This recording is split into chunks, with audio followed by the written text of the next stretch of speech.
At our high school reunion, my ex announced he was getting married. In the middle of the congratulations, someone piped up, "Hey, where's Run tonight? She didn't show?" The whole room cracked up. Run? Probably still earning her keep in some rich guy's bed. She dumped James for money, and now look at him. He's the wealthiest guy in New York. Bet she's kicking herself. Someone snickered. I heard the guy's some fat old man. God, how does she even stomach it? I broke up with James Thorne the year he loved me the most, and walked straight into the arms of another man, a man with money. Now he had a new girlfriend, he'd taken over Thorne Capital, and he was one of New York's most talked about young executives. He'd organized this reunion because he couldn't wait to show off how good his life had turned out. Enough. Drop it. In the middle of the laughter, James spoke up. I have a better life now. Whether Run is dead or alive has nothing to do with me anymore. What if she really were dead? The room went silent. No way. Someone broke the silence. Run. She loves her own skin too much. Don't you remember the fire? James went in to save her, and what did she do? She ran. If it wasn't for Sienna, he wouldn't have made it out. Sienna Shore was James' fiancée. She'd had a crush on him for 3 years in high school, chased him for another 3 in college, and now she'd finally landed him. A sweet ending, really. James's face darkened. Tell her that no matter how much she plays the victim, I'm not seeing her. And I'm sure as hell not forgiving her. His voice was ice. What kind of game was Ren playing now? Had she heard he was getting married, regretted it, and started putting on the heartbroken act? Zoe reached into her bag and pulled out a small, delicate ring. I already saw her.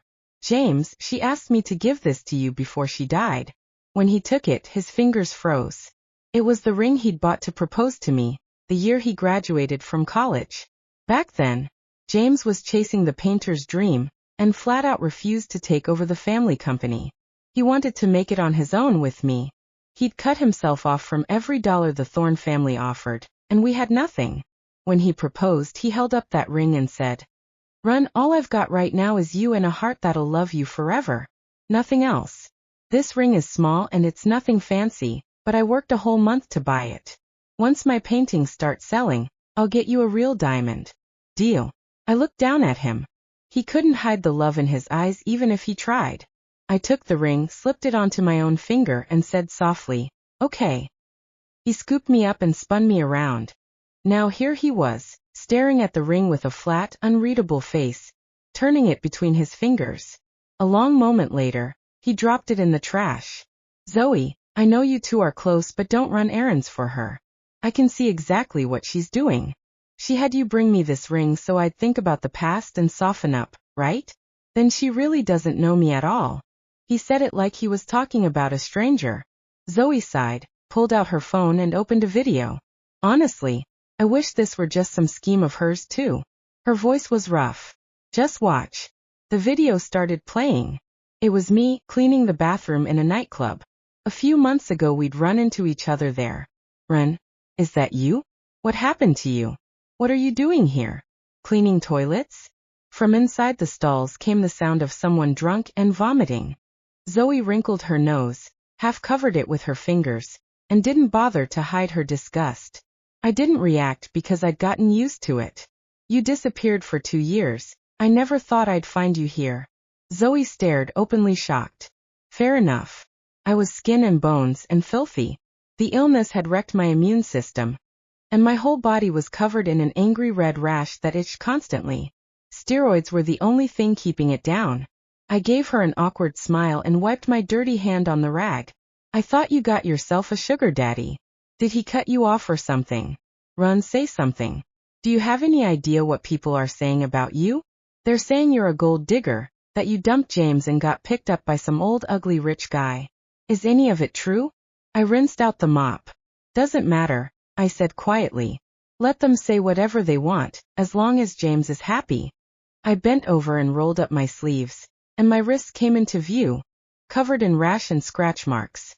I caught Zoe's stunned look, and tried to keep it light. Some drunks come in here and lose it. Comes with the job. Ren, are you trying to look pathetic or noble? Which is it? There was nothing but disbelief in her voice. You walked out on him without looking back. James drank himself sick for you.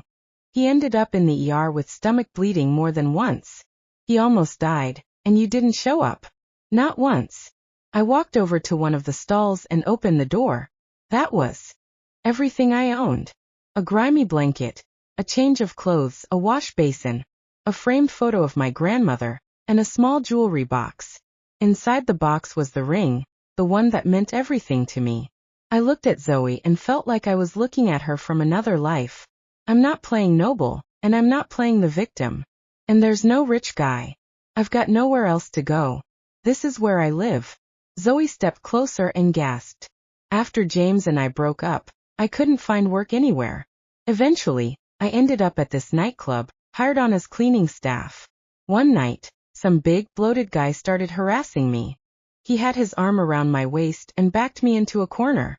He was huge, and I couldn't push him off. Someone got it on the security feed and uploaded it.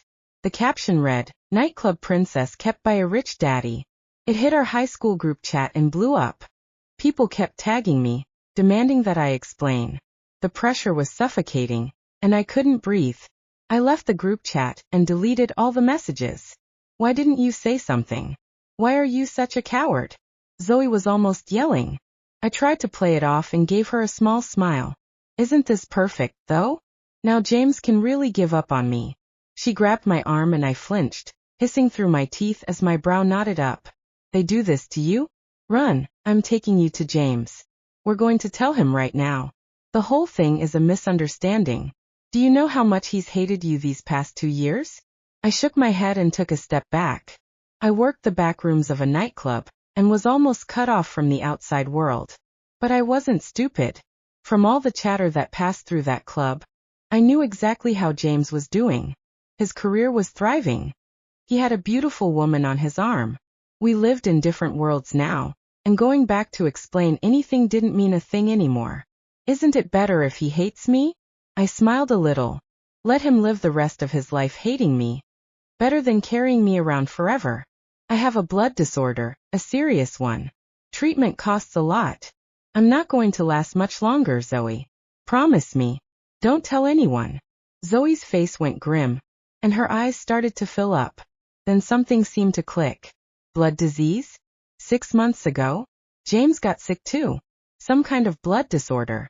He only made it because somebody donated bone marrow anonymously. And her eyes went huge, like the pieces had just landed. That was you, wasn't it? You were the donor.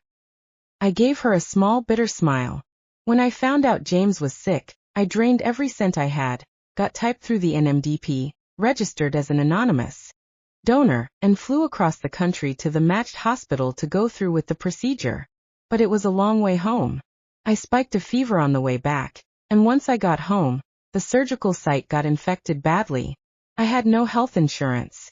The bills piled up, and I missed the window for proper treatment. After that, my immune system malfunctioned, triggering a string of subsequent health issues. That was also when I saw the news. James had been so moved by Sienna's devotion through his illness, that he decided to get engaged to her. I'd already promised myself I wouldn't love him anymore, that I wouldn't step into his life again. But seeing that photo of him with her on his arm, and the way he was looking at her, something in me dropped right through the floor. I knew that look. It was the way he used to look at me. I felt the ache hit my chest all over again. Zoe sucked in a sharp breath. How can you not have money for treatment? Didn't James' mother give you a check when you broke up? Did you not cash it? She pulled out her phone. Okay, fine. I won't tell James what's going on with you. But this? I can't sit on. They all said you only cared about money and had no dignity. They said all sorts of awful things about you. Ren, you're my best friend. I'm not letting them talk about you like that. I panicked and grabbed her hand. Don't. I said it quietly. I took the money. James' mother had handed me a check for $500,000 and told me to walk away from her son. I know your grandmother needs money for her treatment. I can help. But there's a condition. I didn't have to think to know what it was. Leave my son. The air went very still. She sat across from me, calmly picking up her coffee as if none of this mattered. You know Thorn Capital is waiting for him to take over, but all he does is fuss over those useless paintings. He's going nowhere. You want what's best for him too, don't you? I couldn't breathe and couldn't say a word. I'd always known James had been born with a silver spoon. Thorn Capital had been waiting for him since the day he was born, but he didn't want business. He wanted to paint. After college, he cut every tie with the family company and threw himself into his art. He was new, and nobody was betting on him yet. His apartment was stacked with canvases, and most of them never sold. I told him I'd wait. I'd wait until the day he made it. Then my grandmother took a turn. She needed chemo immediately. She'd raised me. My parents were always working somewhere far away, barely home, and it was always just her and me. I couldn't lose her. James couldn't bear to see me like that, and he sold off all his favorite paintings, dirt cheap, just to scrape together her first round of treatment. But there was a second round coming, and a third. I couldn't wait anymore.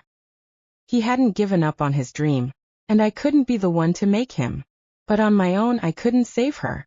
I sat there looking at that check, my fingertips shaking. I want you to take this money and leave him immediately. I want him to see that without money, love doesn't even survive. That's the only way he'll take Thorn Capital willingly. I nodded. My heart was bleeding. You never told James any of this? MHM. I closed my eyes. I promised his mother. I had to keep it quiet.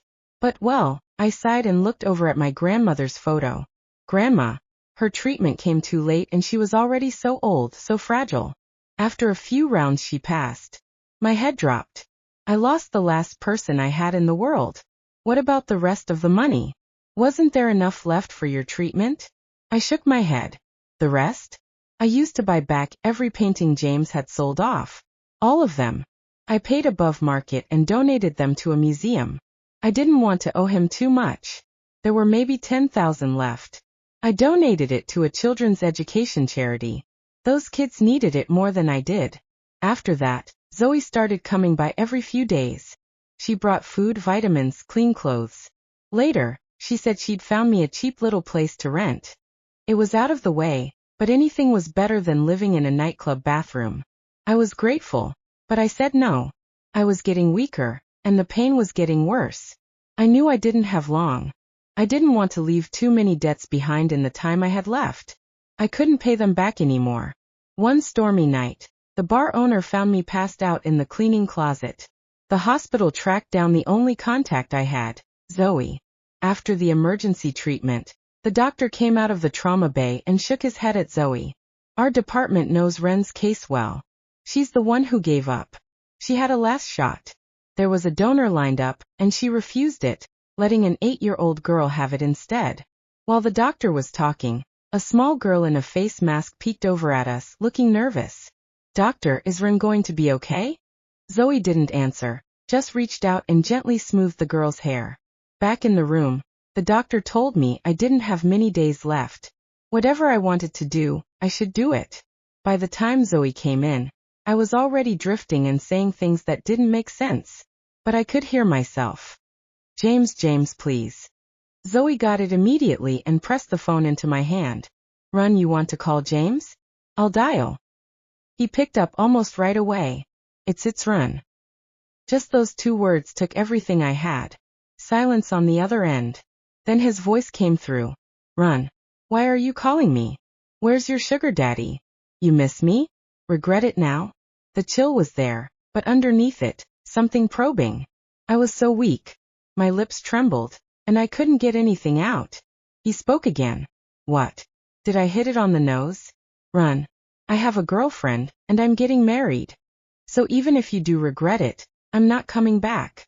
We're not happening. This is your choice, isn't it? I felt my mouth pull into a small, weak smile. I don't regret it. Be happy. I forced my voice flat and tried to sound okay, but he caught it instantly. What's wrong? Are you sick? Why do you sound like that? My fingers tightened around the phone. Just a cold. I lied. For the first time in years, James sounded unsettled. Run. He said my name slowly, like he was trying to pull me back through the distance between us. Look at me. I laughed weakly. You can't even see me. Then stop dodging the question. The sharpness in his voice returned. Where are you? I closed my eyes. Outside the hospital window, Rain tapped softly against the glass. For a moment I wanted to tell him everything. The disease. The bone marrow donation. His mother. The paintings. Every secret I'd carried until it hollowed me out. But what would be the point? He was getting married. And I was dying. Some stories didn't need an ending. They just needed to stop hurting. I'm fine. You're lying. The answer came instantly. Silence stretched between us. Then I heard another voice on his end. James. Sienna. Her voice was soft. Concerned. The voice of the woman who belonged beside him now. My chest tightened. James lowered his voice. Hold on. A muffled conversation followed. Then he came back. Run wherever you are. Send me your address. No. Why? Because it doesn't matter anymore. I could practically hear him grinding his teeth. You disappear for 2 years. You call me out of nowhere. You sound like you're dying. And then you tell me it doesn't matter? A bitter smile tugged at my lips. For once, he was right. I was dying. I just wanted to congratulate you. What? Your engagement. The line went quiet. Congratulations, James. I swallowed. I heard she's a good person. Run. You'll be happy. Something in my voice must have frightened him. Because suddenly he sounded angry. Not cold. Not indifferent. Angry. Stop talking like that. I blinked. What? Like you're saying goodbye? The room became very still. My heart hurt. Because after all this time he still knew me best. I pressed the phone closer. James. I have a favor. His breathing paused. What is it? Forget me. The words came out softer than a whisper. Completely. No. His answer was immediate. So immediate that it startled both of us. I laughed. See? You're still stubborn. Run. You hated me for 2 years. Keep hating me. It'll be easier. His voice dropped. Who told you that? I didn't answer. Because I was suddenly so tired. The medicine was pulling me under again. The monitors beside me blurred. I could hear Zoe crying quietly near the doorway. Run. James sounded farther away now. Stay on the line. Run. Answer me. I smiled. Goodbye, James. Then my hand slipped. The phone fell onto the blanket. The call didn't disconnect. Through the speaker, I could hear him shouting. Run. Run. What hospital are you in? Answer me. Zoe grabbed the phone. James. Zoe. His voice cracked. The room froze. For several seconds nobody spoke. Then Zoe whispered. She didn't want me to tell you. A terrible silence followed. What do you mean?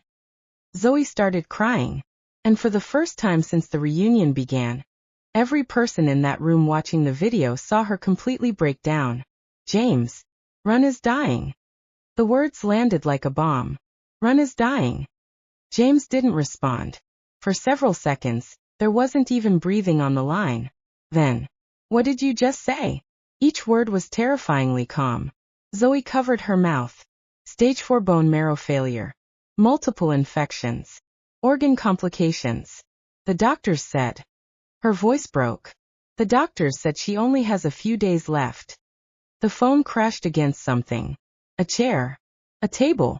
Nobody knew. All they heard was chaos erupting on James's end. James.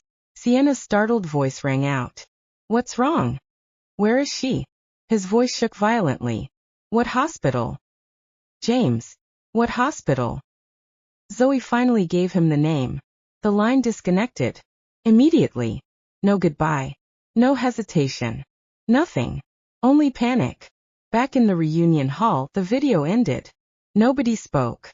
The room was dead silent. Every face had gone pale. The people who had laughed the loudest moments ago now stared blankly at the screen. The nightclub bathroom. The rashes. The blanket. The photo of her grandmother. The tiny jewelry box. All of it played through their minds. Someone suddenly whispered, "The sugar daddy." There wasn't one. Another person's face turned white. The rumors were fake? The entire thing was fake. A woman who had mocked Ren earlier covered her mouth. Oh my God. We bullied her for years. Someone else sat down heavily. and she never defended herself. The silence became suffocating. Then Zoe opened another file. I haven't shown you the worst part yet.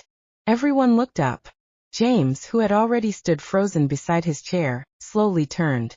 The next video began. It was security footage. A younger Ren stood outside a hospital room. Inside was James. Pale. Unconscious. Attached to machines. The timestamp was 6 months ago. The camera showed Ren sitting alone in the hallway afterward. For hours. Nobody came. Nobody knew she was there. Eventually a doctor approached. The audio was weak but audible. Miss Ren, are you certain? The doctor looked worried. Your condition already makes this procedure dangerous. If you donate bone marrow now, there's a strong possibility your own disease will worsen. Ren smiled. A tired smile. The same one from the nightclub. It's okay. The doctor frowned. The recipient won't know it was you. That's okay too. Then why? Ren lowered her eyes toward James's hospital room and answered softly, because he deserves to live. The room exploded into sobs. Several women burst into tears instantly. Even some of the men had red eyes. Nobody had expected this. Nobody. The video continued. The doctor asked one final question. Do you have any message you'd like us to pass on if something happens during surgery? Ren thought for a moment, then shook her head. No. Nothing. She smiled.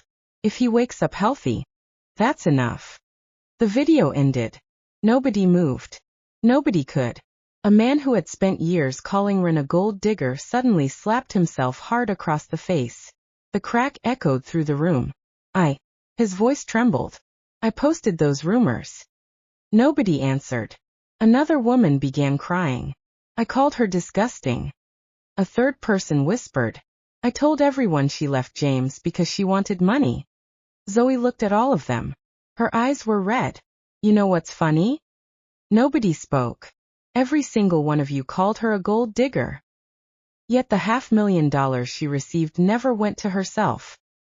She pulled out another document. Hospital records. Payment records. Charity receipts. Purchase contracts.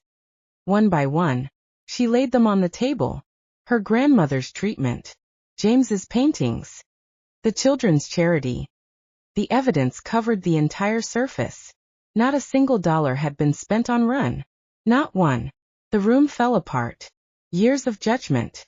Years of mockery. Years of hatred. Destroyed in minutes. Then someone noticed something. A date. On one of the museum purchase contracts. They looked closer. Then froze. Their voice came out shaking. Wait. Everyone looked over. The person pointed at the paperwork. The painting she bought back. Their eyes widened. Those paintings are worth hundreds of millions now. The room went silent again. Because suddenly they understood. The paintings everyone had mocked. The paintings James had sold for almost nothing. The paintings Ren had secretly bought back. Had become the foundation of one of the most valuable modern art collections in the country. And every single one of them belonged to the museum now. Not Ren. Not James. The museum. Meaning she had never intended to profit from them. Not even once. She had only wanted to protect his dream. At that moment, another phone rang. Zoe glanced at the screen. Then froze. It was the hospital. Her hands began shaking. She answered immediately. Hello. The room held its breath. The nurse on the other end spoke quietly. Zoe's face drained of color. The phone slipped from her fingers and hit the floor. Everyone's heart stopped. Zoe, someone whispered. She slowly looked up. Tears poured down her face. And in a broken voice she said, James didn't make it in time. The reunion hall went completely silent. Nobody breathed. Nobody moved. The words hung in the air like a death sentence. James didn't make it in time. Zoe sank into a chair. Her shoulders shook violently. Across the room, people began crying openly. Not because they knew what to say, but because there was nothing left to say. The girl they had mocked, the girl they had judged, the girl they had turned into a villain, had died carrying everyone's secrets except her own. 3 days later, the funeral was small, painfully small. No parents. No grandparents. No siblings. No husband. No children. Just a handful of people standing beneath a gray sky. Zoe, the little girl who had received the donor match Ren gave up. Several nurses. And James. He stood motionless in front of the coffin. Like a statue. Like a man whose soul had already left. Nobody knew what to say to him. When he'd arrived at the hospital that night, Ren had already slipped away. The nurse handed him a small box. She left this. Inside was a single photograph. The picture had been taken years ago. College. A tiny apartment. Paint splattered everywhere. James holding a paintbrush. Ren laughing beside him. On the back were a few handwritten words. The handwriting was shaky. Uneven. Clearly written during her final days. James. You once asked me what my greatest regret would be. I lied. I said I'd regret wasting my life waiting for you to become successful. The truth is, my only regret was not getting to grow old with you. The paper trembled in his hands. For a long time nobody heard a sound. Then James broke. The cry that came out of him didn't sound human. It sounded like something being torn apart. Years of resentment. Years of anger. Years of misunderstanding. All shattered at once. He collapsed beside the coffin and wept. Not as the powerful CEO of Thorn Capital. Not as New York's most eligible bachelor. Just as a man who had lost the love of his life. Forever. A week later. The engagement was cancelled. There was no argument. No scandal. No dramatic confrontation. Sienna simply handed back the ring. Her eyes were red. I lost before I ever started. James didn't answer. Because they both knew it was true. Ren had been gone for years. Yet she had never truly left his heart. And now she never would. Months passed. Then years. James never married. Never dated. Never tried again. People called him devoted. Others called him foolish. He didn't care. Every year on the anniversary of Ren's death, he visited the museum. The museum that housed the paintings she had secretly saved. An entire wing now carried her name. The Ren Carter Memorial Collection. Beneath the entrance was a plaque. It read, "For the woman who believed in the artist before the world did." Visitors often saw a man sitting quietly in front of the oldest painting in the collection. A painting called Sunlight. The first painting James had ever created while Ren sat beside him. Sometimes he stayed for hours. Sometimes all day. Growing older. A little grayer each year. But always returning. Always. 32 years later. James Thorne passed away peacefully in his sleep. He was 81. One of the most successful businessmen in the country. One of the most celebrated painters of his generation. His will contained only one unusual request. A sealed envelope addressed to the museum. Inside was a note. Just one sentence. "Bury me beside Ren." The request was granted. A few days later, two names rested side by side beneath the same tree. Visitors often left flowers there. Many knew their story. Many cried reading it. But none of them knew what happened next. If there is a place beyond this world, perhaps it looked like that tiny apartment again. Paint splattered everywhere. Sunlight through the windows. A young man turning around at the sound of laughter. A young woman standing in the doorway. Healthy. Warm. Alive. No illness. No sacrifices. No misunderstandings. No goodbyes. Only the years they never got to have. James stared at her for a long moment. Then smiled the way he used to. The way he had before life got in the way.